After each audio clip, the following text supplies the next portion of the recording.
9절이 되겠습니다.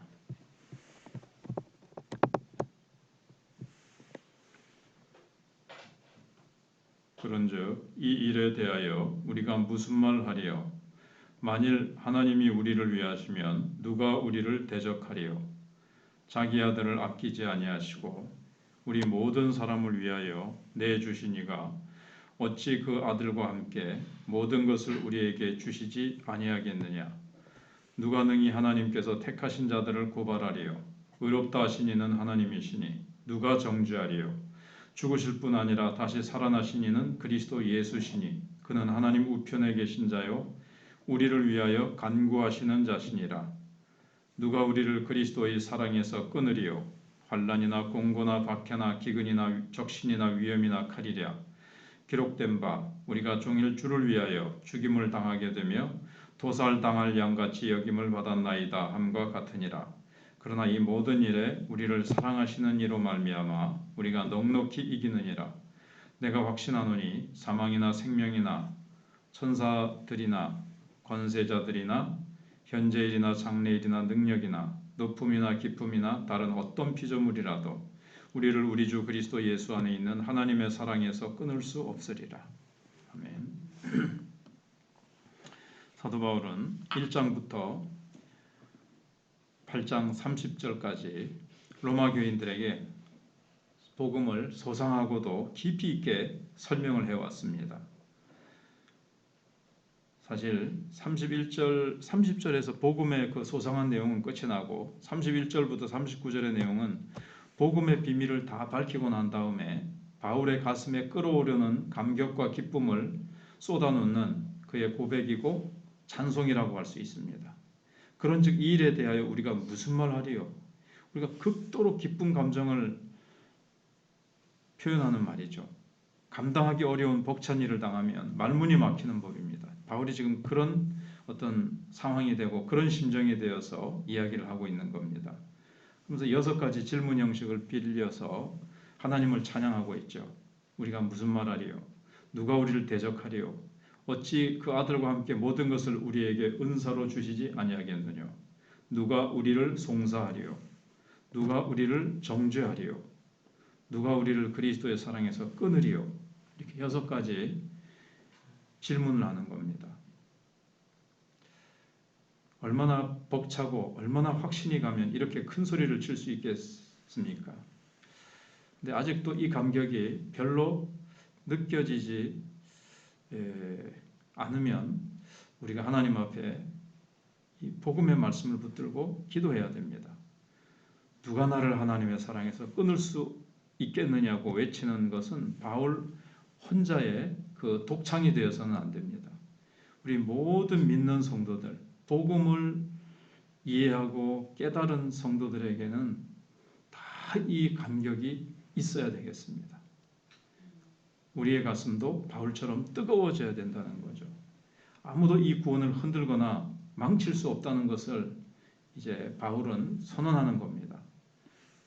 바울은 우리의 확신을 흔들어 놓을 수 있다고 생각되는 어떤 가상적인 적을 3가지를 딱 이렇게 정해놓고 그 적들이 벌떼같이 한꺼번에 덤빈다 할지라도 우리의 구원은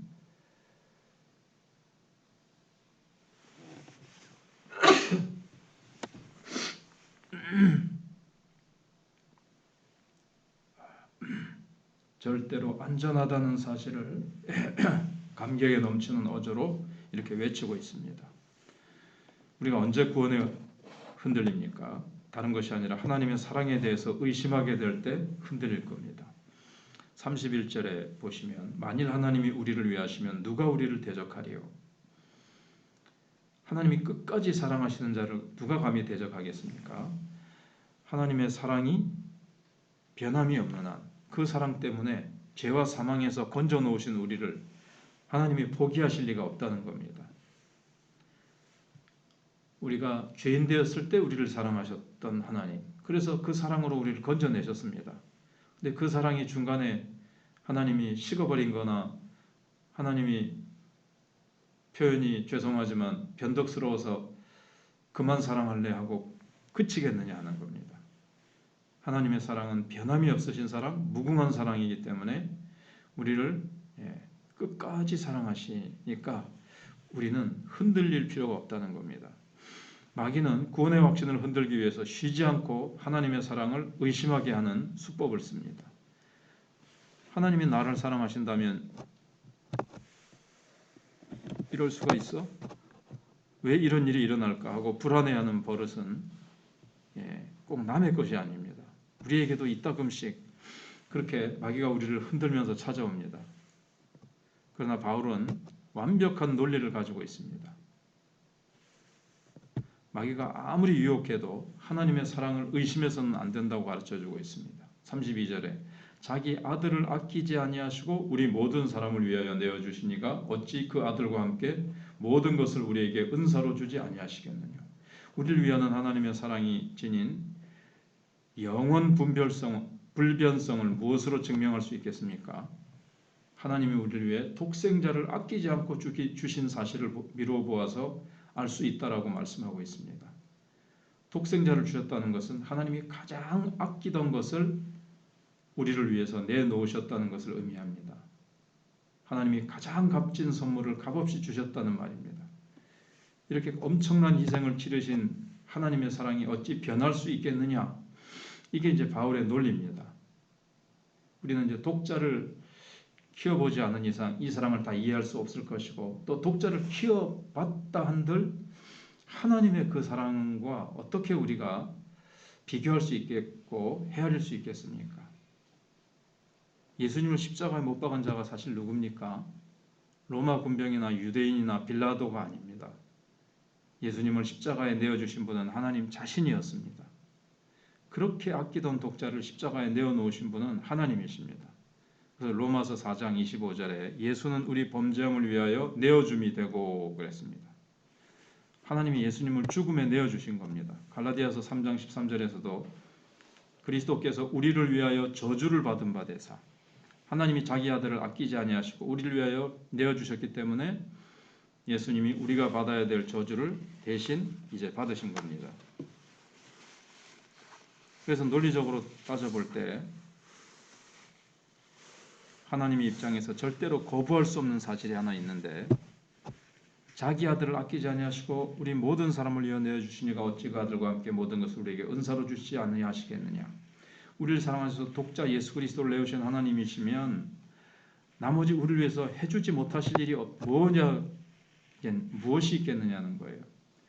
가장 귀한 것을 내주신 분은 덜 귀한 것을 쉽게 내어놓을 수 있습니다. 큰 것을 준 사람이 나에게 큰 것을 준 사람이 있다면 작은 것을 주는 건 쉽죠. 마찬가지로 하나님께서 가장 큰 것, 가장 귀한 것인 독생자 예수를 우리에게 주셨으니까 그 나머지 것들은 자연히 따라오기 마련이라는 겁니다. 우리가 예수를 모를 때는 하나님과 원수된 관계였습니다. 우리가 그의 원수되었을 때 자기 독자, 가장 귀한 것을 내놓으셨습니다. 주셨습니다. 그러면 지금은 원수 관계가 아니라 사랑하는 자녀가 됐지요. 그러면 뭘 아끼시겠고 뭘 못 주실 수 있겠느냐? 딱 이런 논리를 딱 펴서 우리가 절대로 이 확신에서 빠져나갈 수 없게 한 거예요. 그래서 의심으로 사단이 흔들어 놓으려고 할 때는 이 말씀을 딱 붙들고 이 바울의 완벽한 논리를 딱 붙잡고, 그래, 하나님이 나를 위해서 내가 원수 되었을 때에도 가장 아끼시고 가장 귀한 자신의 독생자를 나를 위해서 내어주셨는데 지금 내가 하나님 앞에 뭘 구한다 한들 하나님이 안 들어주시랴. 하나님의 뜻 안에서. 그래서 그 큰 하나님의 사랑의 손에서 우리를 빼앗을 만큼 강한 자는 이 상천하지에 없습니다. 그러므로 하나님의 무궁한 사랑을 우리는 의심하지 말아야 됩니다. 그 사랑이 불변이라면 우리의 구원도 불변입니다. 따라서 우리도 바울처럼 절대 흔들릴 수 없는 구원의 확신을 찬양할 수 있어야 되겠습니다. 기도하겠습니다.